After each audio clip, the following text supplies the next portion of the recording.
নমস্কার বন্ধুরা, লক্ষ্মী কুটিরের রান্নাঘরের পক্ষ থেকে সবাইকে অনেক অনেক স্বাগত জানাই। প্রতিদিনের মতো আমরাও আজকে রান্নার রেসিপি নিয়ে এসেছি। আজকের রেসিপি হলো বৃহস্পতিবার নিরামিষ খাই। আজকে ডাল করবো না, আজকে পনির করবো। আজকে পনির আলু দিয়ে ঝোল রেসিপি। এই আলুগুলো আপনারা দেখতে পাচ্ছেন কেটে রেখেছি আগে, আর এখানে পনিরটা পিস করে রাখা হয়েছে।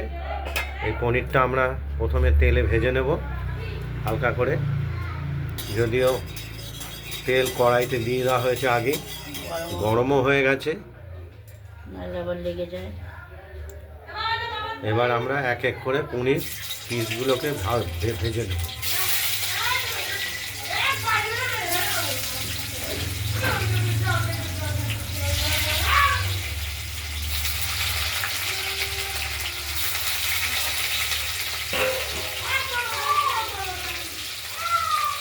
আমার বক্সে রান্না করে পনিরের পিসগুলোকে আমরা ভেজে নিচ্ছি হালকা করে। লাল করবো না, মিডিয়াম। খুব লাল করলে আমার এটা টেস্ট একটু আলাদা হয়ে যাবে। মিডিয়াম করবো।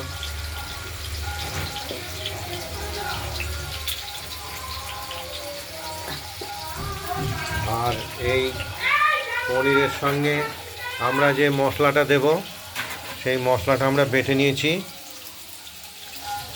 এই পনিরের ঝোলে একটু মশলাটা বেশি দিতে হয়। এটা ওই জিরে, আদার পরিমাণটা একটু বেশি দিয়েছি আজকে। জিরে বড় চায়ের চামচের 1 চামচ, আর আদা দিয়েছি ওই রকম 1 চামচের একটু বেশি পরিমাণ। আর লাল অপেক্ষাকৃত লাল কাঁচা লঙ্কা দিয়েছি 3টে। দিয়ে আমাদের এটা বাটা হয়ে গেছে, দেখতেই পাচ্ছেন। আর আমরা আবার পনির ভাজাতে ফিরে যাচ্ছি।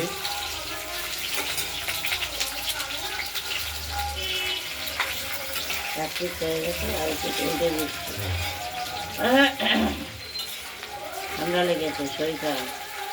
এমনি এখন খুব ঠান্ডা পড়েছে, তাতে সুস্থ থাকাটাও মুশকিল হয়ে দাঁড়াচ্ছে ঠান্ডাতে।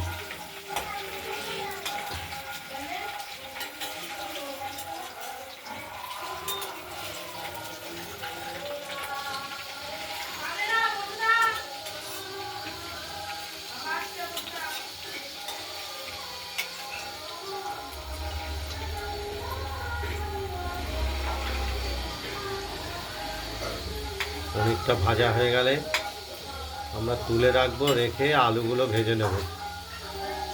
আর মশলাটাও যেহেতু বাটা হয়ে গেছে, এটা বাটিতে আমরা তুলে নেব।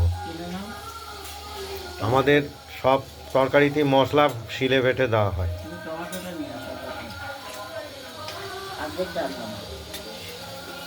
দেখতে থাকুন। পনিরগুলো ভাজা হয়ে গেছে, দেখতেই পাচ্ছেন।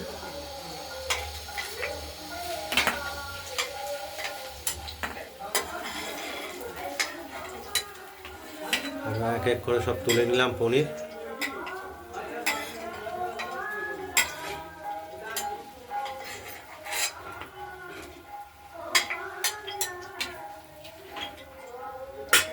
ফোড়ন দেবেন, তেজপাতা, লঙ্কা, জিরে,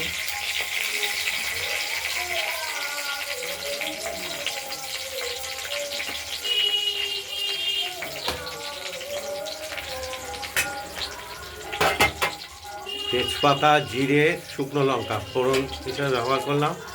আর এই কেটে রাখা আলুগুলো দিয়ে দিলাম।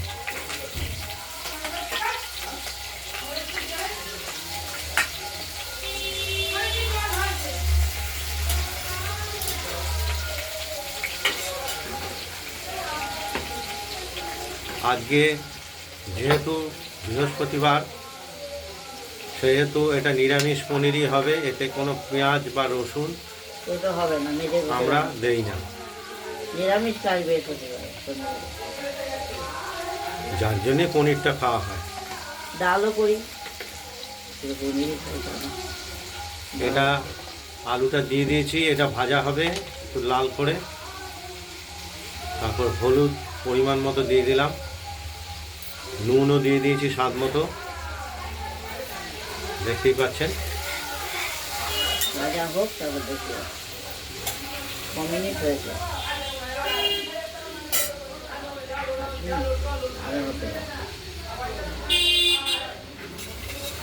ঘর ফেরতে আসেনি তো, ওরা কিন্তু দেরি করেছে। হোক, ভাজা হোক। ভাজাটা কি দেবো? ভাজা হোক, দেখতে থাকুন। ভাজা হোক।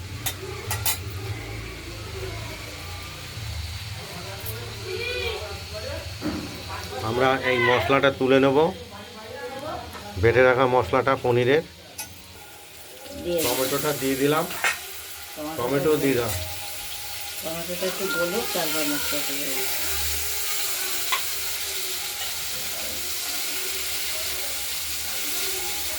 গলে যাবে কত টমেটো তো।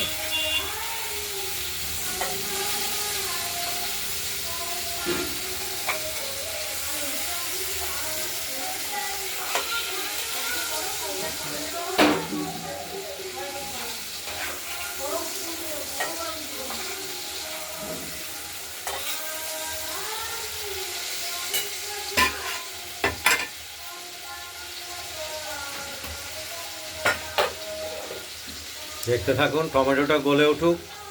মশলাটা আমরা তুলে নিয়েছি। দাঁড়াও, এই মশলাটা আমরা পনিরে দেব, ওয়াশিংটা হলুদ মিশিয়ে দেব। মশলাটার মধ্যে আমরা হলুদ দিয়ে দিলাম, দিয়ে আমাদের আলুটা ভাজা হয়ে গেছে। টমেটো গলে গেছে, মশলা দিয়ে দিলাম। আলুটাও ভাজা হয়ে গেছে। এবার আমরা মশলাটা দিয়ে কষিয়ে নেব। পনিরের ঝোলে একটু মশলাটা বেশি লাগে। সবেই তো ওরাতেও গেছে।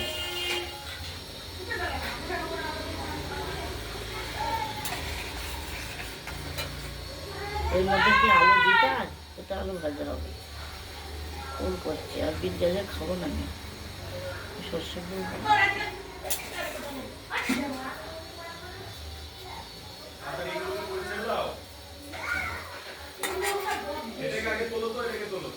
যেটা হয়েছে আগে সেটা তুলে ভালো, নাইলে ঠান্ডা লাগে তো।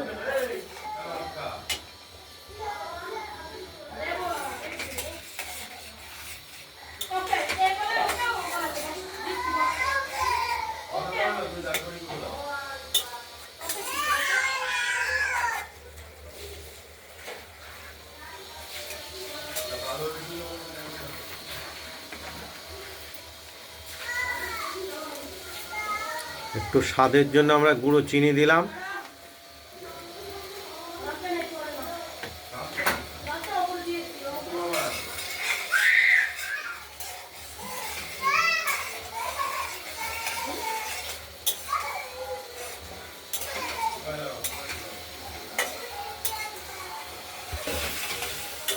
মশলাটা কষে এসেছে, কষানো হয়েই গেছে। এবার জলটা দিয়ে দেবো। তেলও বেরিয়ে গেছে মশলাটা থেকে। এবার আমরা জলটা দিয়ে দেব, আর ভেজে রাখা পনিরগুলো আমরা এতে দিয়ে দেব, তরকারিতে, কড়াইতে।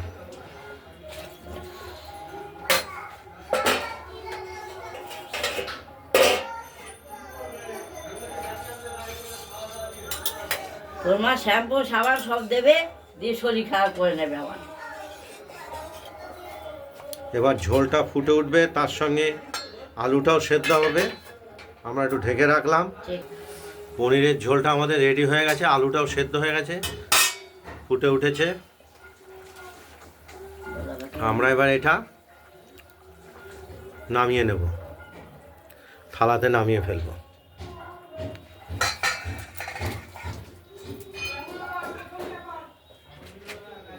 কাটুনি।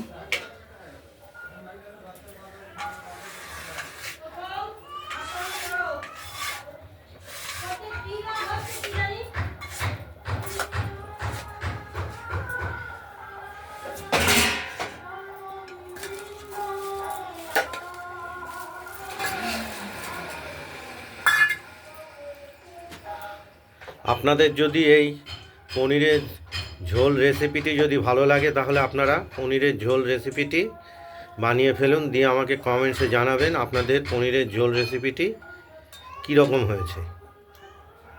হেভি হয়েছে। ভিডিওটি ভালো লাগলে লাইক করবেন, শেয়ার করবেন। আর লক্ষ্মী কুটিরের রান্নাঘরের এই চ্যানেলটাকে একটু সাবস্ক্রাইব করে রাখবেন। যদি রান্নাবান্না ভালো লাগে তাহলে আমরা একটু নিত্য নতুন রান্না দেখাতে উৎসাহ পাবো। এই রেসিপিটা এই পর্যন্তই। সুস্থ থাকবেন, ভালো থাকবেন। আমরা দ্বিতীয় আরেকটা ভিডিও নিয়ে আসছি, সেটা হলো খাও। সর্ষে শাক, সর্ষে ফুল। সর্ষে ফুলের শাক দেখতেই পাচ্ছেন। এটা দ্বিতীয় ভিডিওতে আমরা দেখাচ্ছি।